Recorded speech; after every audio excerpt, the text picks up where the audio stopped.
Okay, so I would like to thank both of our speakers, Liz Williams and Kailas Dimitris, for their very insightful presentations. Before we take any questions from the audience, I would just like to ask a question myself. As witness technologies evolve and they're more advanced and they're integrated into the IVF lab procedures, we've seen that embryologists tend to exclusively rely on the automated witnessing procedures. How does RI Witness ensure that embryologists are actively, manually doing the witnessing check themselves and they're checking the names on the samples that they're using? I'll take that one because I've worked in lab.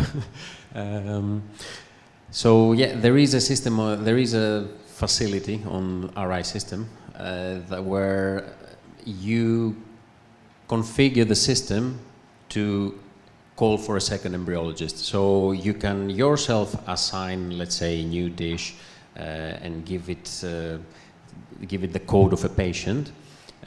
But if it's a critical step, then you can configure the system to actually ask for a second witness. So it's not just electronic, it's also manual double witnessing on top of the electronic witnessing. Does that make sense? Yes. Yeah, great. I don't know if we've got any more questions from the audience for our speakers.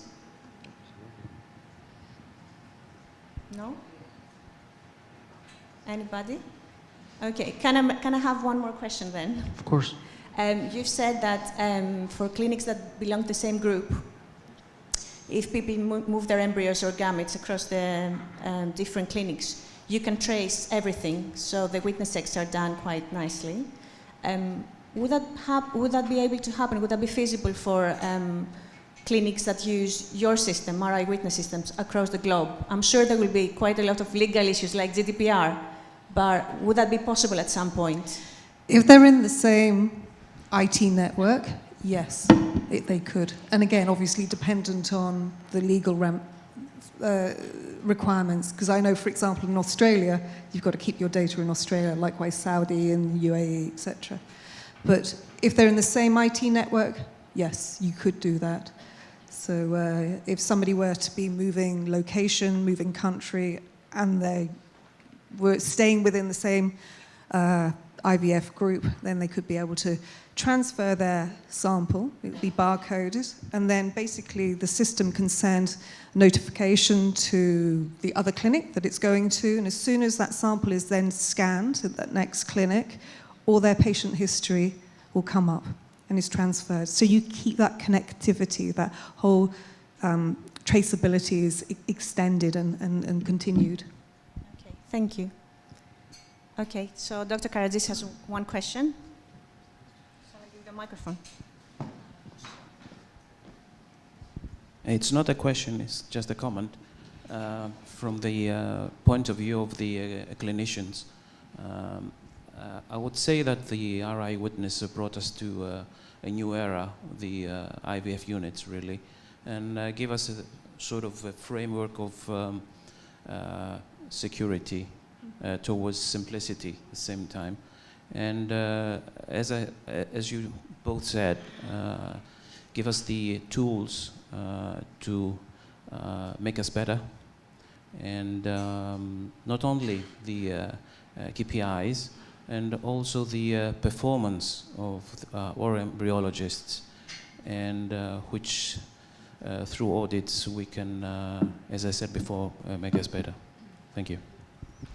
Thank you. I'd just like to add there also is that we've seen, and we've got studies, I've got studies, which shows it actually reduces the level of stress within a lab, and especially in the time where it's harder to find trained embryologists, so there could be a recruitment challenge. You want to keep your staff satisfied, you know, that you want to keep your staff, your good team, there. So if you can reduce the level of stress, having a system like RI Witness has actually been proven to help.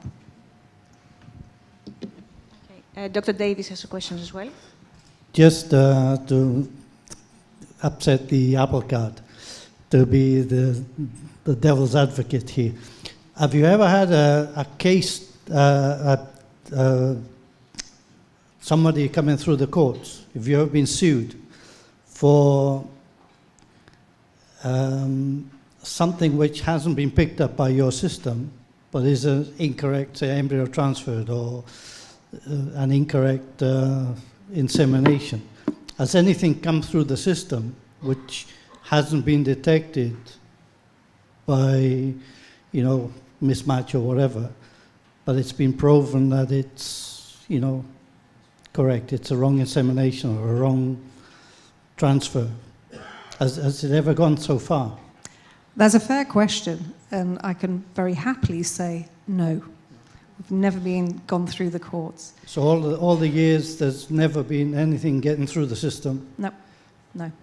I mean, what I... Had the opposite happening, the thing you said earlier. Oh, I had the opposite. For example, in a clinic in Italy, patients decided they wanted to sue the clinic because they had twins. And they said, well, you've obviously transferred 2 embryos. We didn't want 2 embryos, we wanted a single, just 1 child.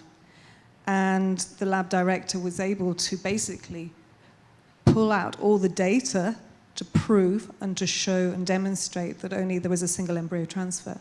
So obviously they dropped their case straight away. There was also, earlier on this year, there's a paper with regards to another system, which I won't mention the name of, but it's not an RFID system. And they studied 414,000 cycles, and they looked at that and they saw deviation in protocols in 13% of those cycles. And of the 13%, 28% of those 13%, I should say, were missed witnessing steps, because not all electronic witnessing systems are the same. The benefit about the RI witness system is as a passive system. It doesn't require you to, for example, present your dish to make sure that it's recorded. It will automatically read the ID of that dish as soon as it is brought within the work area, stopping the embryologist or stopping the operator if you bring in the wrong dish at any one time. Whereas other systems rely on somebody to actually present and log the sample. And if you don't do that, you don't know that you've not made a mistake. So effectively, these clinics that have had, pregnancies and births of mixed up sperm, they're effectively clinics without any electronic systems. Do we know that for definite? Or do they have your competitor? I wouldn't be able to comment on whether they've got my competitors or not. But none of these labs have come under your... So I know, for example, there were some recent stories over in Australia, and it was a chain that actually, in some of the clinics, they had witness, but the clinics that it took place in, they didn't have RI witness in. So that they were relying on manual double witnessing. And as Demetrius said, there's involuntary automaticity. You can make mistakes. We're human, we make mistakes, and sadly that happened over there.